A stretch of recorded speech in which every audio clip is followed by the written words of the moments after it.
Mozart famously composed his last 3 symphonies in about 9 weeks in the summer of 1788. Not long after his death, 3 years later, the work was dubbed the Jupiter Symphony, possibly by violinist Johann Peter Salomon. The work is one of the first symphonies to put the most weight on the final movement, rather than the first, and its emotional range looked ahead to the symphonies of Beethoven. One of the most salient features of the first 2 movements of this symphony is the contrast between themes and sections. Let's listen to the exposition of the first movement to demonstrate how Mozart plays with contrasting emotions.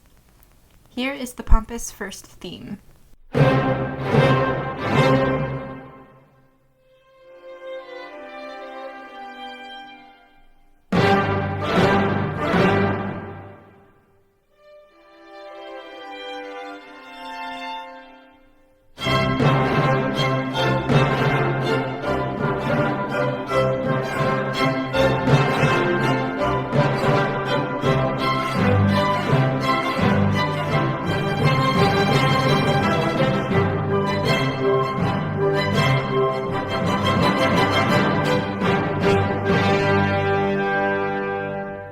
Even within this theme, we have the contrast between the bombastic 2D gestures and the quiet string line that follows.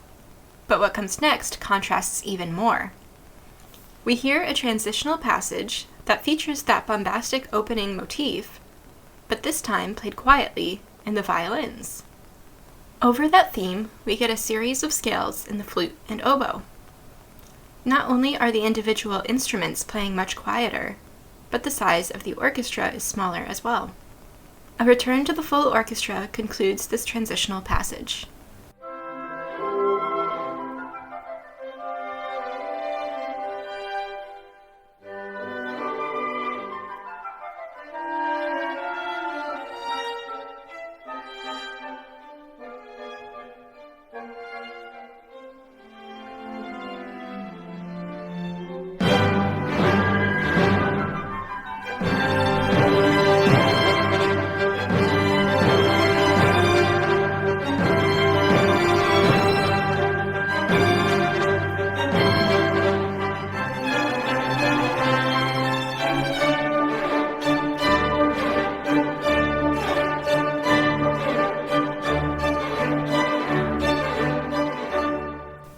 Mozart's second theme follows, a more lyrical melody first presented in the first violins, with the scant accompaniment of alternating eighth notes in the seconds, certainly creating contrast with both the first theme and the transitional passage that we've already heard.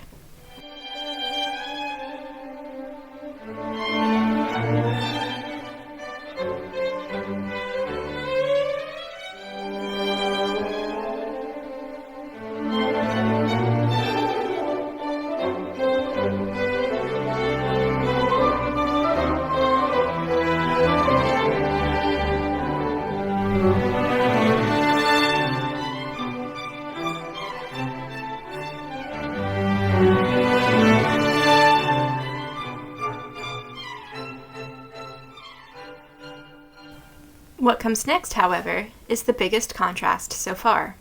Mozart cuts off the second theme with 1 bar of silence, before suddenly turning to the unexpected key of C minor. This interruption provides a dark counterpoint to the music that has preceded it.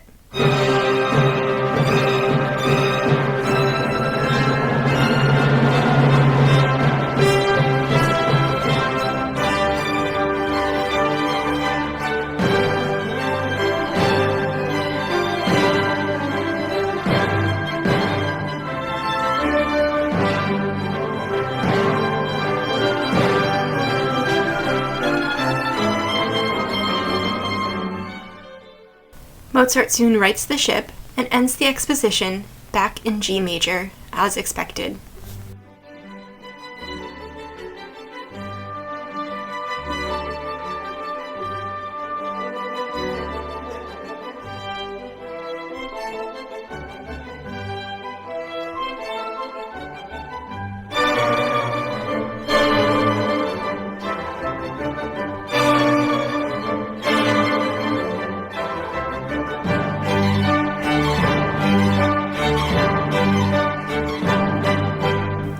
rest of the movement proceeds in a standard sonata form, with a development and a recapitulation.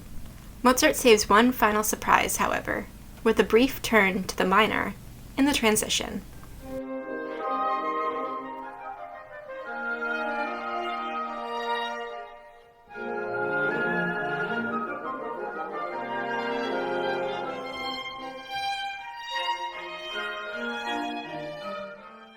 The second movement also prioritizes contrast, both within the movement itself and with the preceding movement. Although the first movement had its moments of quiet reflection, particularly with the second theme, the movement as a whole was rather extroverted. The second movement, on the other hand, is frequently hushed, with the strings instructed to play con sardino, or with a mute. The first theme of this movement is a beautiful Mozartian melody, first presented on the violins.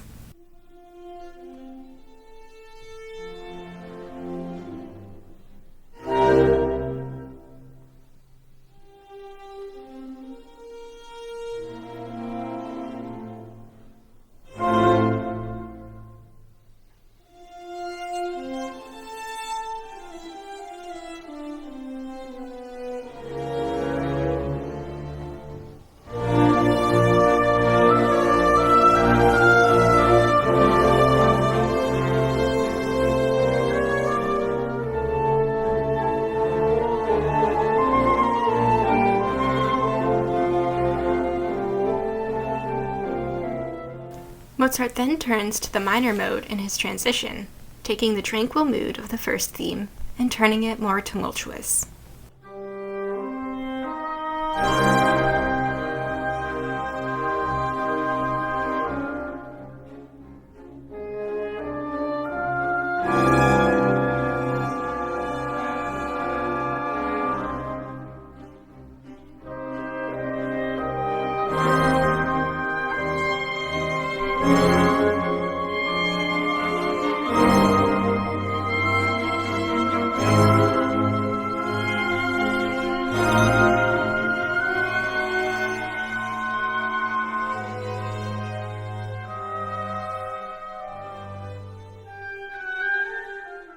The second theme moves back toward the tranquil, but with a somewhat more restless accompaniment in the second violins.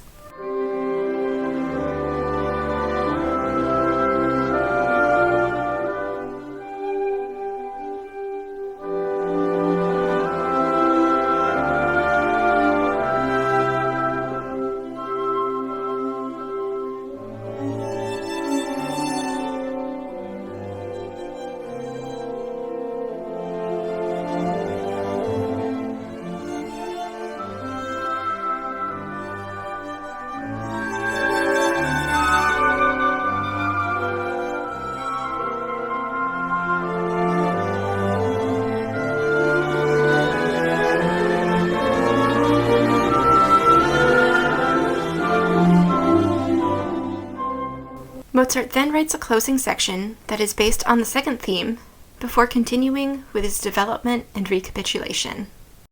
The third movement is in the typical classical symphonic third movement form, a minuet and trio.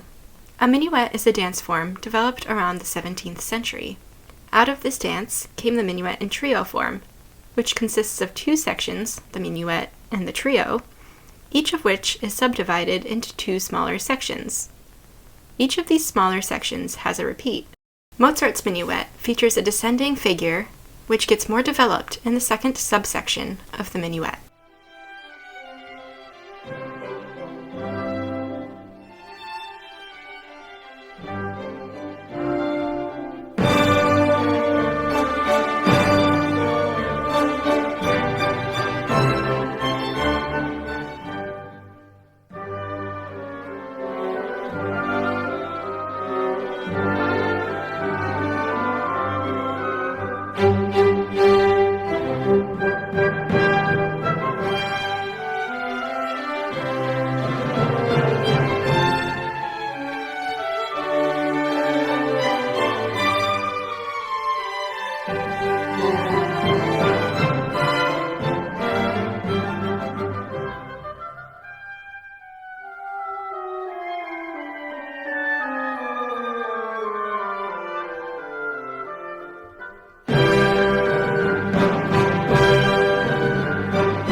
trio features a little musical joke, likely borrowed from Mozart's friend Joseph Haydn. In this section, Mozart writes what seems to be a concluding motive first, followed by a descending passage that sounds like it is supposed to lead into that concluding cadence. This is a technique that Haydn used in his Quartet in D major, published about 10 months before Mozart started work on this symphony. The second section of the trio begins stormily before repeating the backward music from the first section.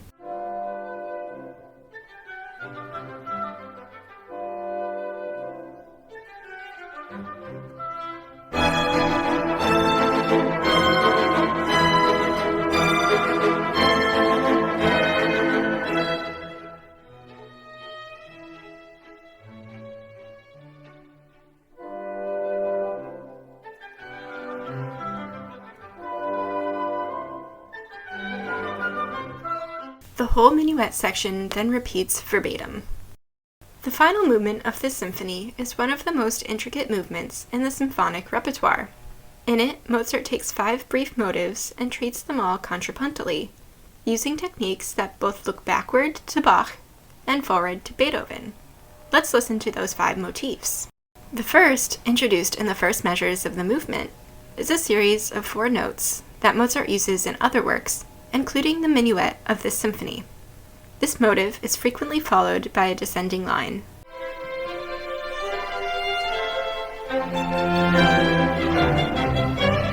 The second motive is a descending fanfare-like figure that recurs throughout the movement.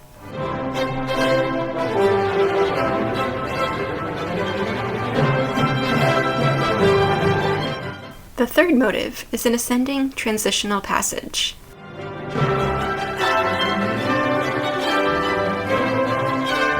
The fourth is the second theme of the sonata form, which is followed by a short, leapy figure that acts as the second theme's countermelody, and is also the fifth motive that Mozart uses contrapuntally in this movement. Mozart treats each of these motifs contrapuntally and varies them as necessary. He uses several techniques in this process. For example, here he treats the first motif fugally and extends it to include a descending passage immediately after the 4-note motif is stated.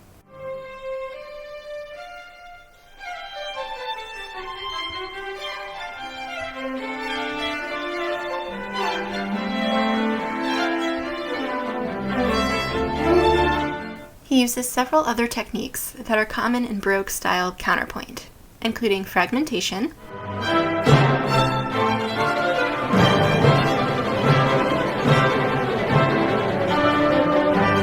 syncopation,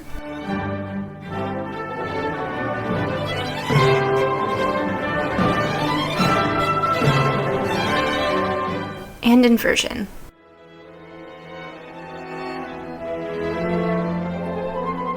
The recapitulation of this movement is abbreviated and largely non-fugal, likely to make the intricate counterpoint of the coda stand out even further. This coda is a fugato, where Mozart combines all of the motives in invertible counterpoint. Motives are thrown around the orchestra in a dizzying display of contrapuntal mastery, before the descending figure that follows the first motive and the second motive usher in the concluding bars of the piece.